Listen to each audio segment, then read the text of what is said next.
Acara itu Rudiana membantah dan memastikan tidak ada tindakan kekerasan terhadap narapidana. Selain itu meminta semua pihak agar jangan membuat framing terkait kasus Vina. Apapun hasil investigasi dari PSK ataupun dari pihak manapun terkait dengan perkara ini yang sudah mendapatkan putusan ataupun keputusan yang memiliki hukum tetap yuridis binden, artinya ada satu upaya hukum yang akan dilakukan. Jangan kita membuat framing ataupun membawa opini ke masyarakat. Tapi ini lembaga negara loh, masa upaya hukum terhadap lembaga negara? Dari hasil manapun, silakan lakukan upaya hukum. Oh, oke. Lakukan upaya hukum. Karena apa? Perkara ini kan sudah melewati tahapan 3 ya. Dari pengadilan pertama, kemudian banding dan kasasi, mereka menjadi terpidana dan mereka sudah melaksanakan putusan itu.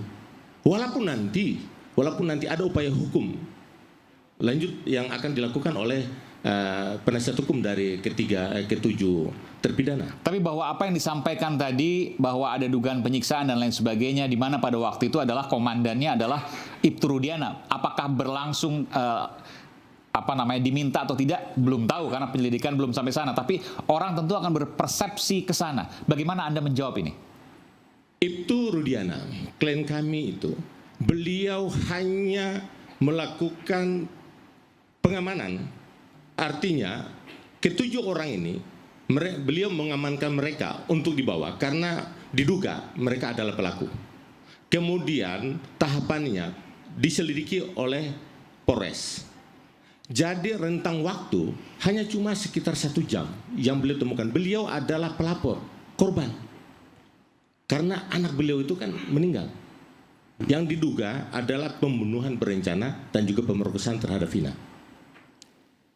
Jadi kalau memang ada tindakan kekerasan yang diduga dilakukan oleh Ibtu Rudiana, saya pastikan itu tidak. Tidak ada? Tidak ada. Menyuruh pun tidak? Tidak ada. Kalaupun ada itu adalah oknum penyidik dan lain sebagainya misalnya, karena diakui oleh para terpidana? Saya pikir sesuai LPSK tadi? Fakta yang ada di seluruh Indonesia ya. Kalau kita bicara Anda belum jawab pertanyaan saya. Tadi kan LPSK menemukan fakta itu, bahwa ada indikasi, ada dugaan, penganiayaan, penyiksaan bahkan dikatakan tadi. Itu Anda katakan lepas dari perintah Ibtu Rudiana. Itu saya pastikan itu tidak. Kalaupun ada, itu hanya oknum penyidik yang tidak ada kaitannya dengan Ibtu Rudiana. Ya. Pemirsa, Komjen Pol Purnawirawan Susno Duaji Kabareskrim 2008-2009 mempertanyakan mengapa kasus Vina ditangani Polresta Cirebon padahal kejadian masuk ke yurisdiksi kabupaten. Selain itu Susno juga menegaskan tidak ada bukti pembunuhan di kasus Vina. Siapa yang menyelidiki? Waktu itu Polresta Cirebon. Ada apa Polresta Cirebon menyelidiki? Ini yurisdiksinya kabupaten. Oke. Kabupaten sudah benar, menurut dia. Oh, ini yurisdiksi kabupaten. Kabupaten jelas. Diambil oleh Polresta sempat. Ya, ada apa Polresta mengambil ini? Kok bisa Pak Susno? Hanya polisi yang bisa jawab, jangan saya. Oke. Ini menarik ini. The big question, dari kabupaten pindah ke kota. Enggak, tapi kan tentu ini hal yang janggal ini, betul. Pak Roni juga mendapatkan informasi seperti itu, bahwa ini yurisdiksinya, TKP-nya itu di kabupaten. Tapi kemudian Polresta yang mengambil, kota, ya? Kemudian mengalihkan TKP ke pembunuhan di belakang showroom. Ya.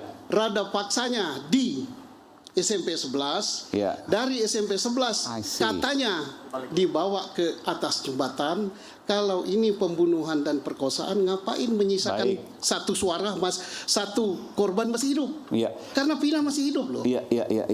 Kenapa nggak dihabisi sekalian? Jadi sebentar, ini biar pemirsa paham. Jadi TKP jembatan itu ada di kabupaten Cirebon. Iya. Tapi belakang showroom ada di kota Cirebon. Iya.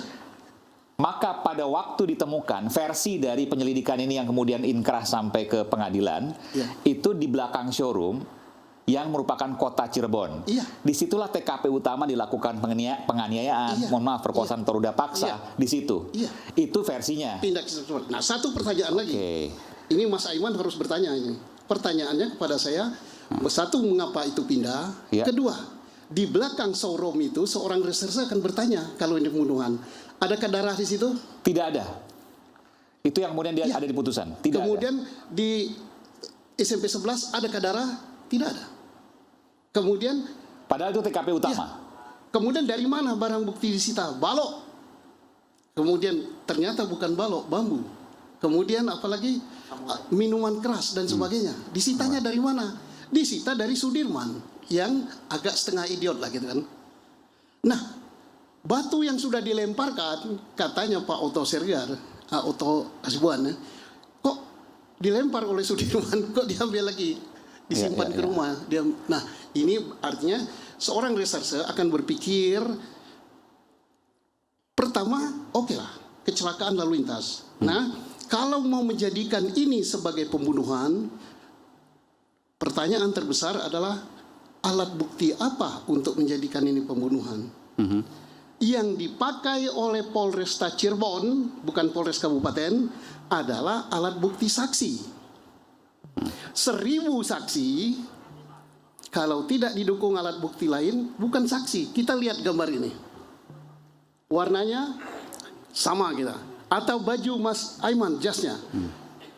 Warnanya biru. Kita kompak. Apa jasnya Mas Aiman? Merah. Berapa ini? Setelah di luar ditanya, tadi siapa hostnya? Mas Aiman. Jasnya apa? Merah. Kompak kita merah. Benar? Merah? Tidak kan? Artinya 1000 saksi pun tanpa didukung alat bukti lain, itu bukan saksi. Ini Profesor Yiti Ganarsi yang bilang, guru saya loh. Saksi itu tanpa didukung alat bukti yang lain, tidak. Tapi kan ada alat buktinya Pak Bambu tadi yang disebutkan. Nah, apakah Bambu menyatakan pembunuhnya adalah itu? Tidak.